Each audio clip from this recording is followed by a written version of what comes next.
I was happy to see the card in the mail and say, you know, talk to your physician. There's other options, things that you can do. Pam Maswitz is talking about the new state law that's creating some buzz when it comes to patients and mammograms. The law requires patients be alerted if dense breast tissue is detected during their yearly mammogram. I had a great aunt that had breast cancer. I was not quite 40, but 38. And we did my baseline, and I knew at that point that my breast tissue was a little more dense. Pam not only has dense breast tissue, but is also a radiology technologist at Munson Medical Center in Traverse City. She sees these types of situations on a daily basis.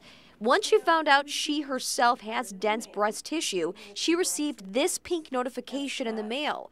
The card is sent out to patients once their mammogram detects any dense tissue. The legislation requires us to notify women of if they have dense breast tissue. It doesn't require us to do anything more than what we used to do as far as interpretation of the images. We've always included the breast density, but we now have to notify the individual. Charles Weitz is the director of breast imaging for Munson Medical Center. Dr. Weitz says almost half of the population of women in the U.S. have dense breast tissue. This is a normal finding. The thing that the legislation is trying to address is that the denser the breast tissue, the sensitivity of the mammogram diminishes. And so sometimes the dense breast tissue can mask or hide a breast cancer.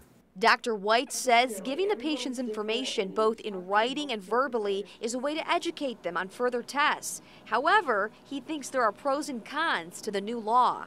The upside is to empower women to be able to know that their breast tissue is dense and that the mammogram may be less sensitive, and to offer ancillary or additional studies, that imaging studies that could be utilized in conjunction with, not replacing the screening mammogram, but used with it, such as whole breast ultrasound on an annual basis, or in high-risk women using MRI.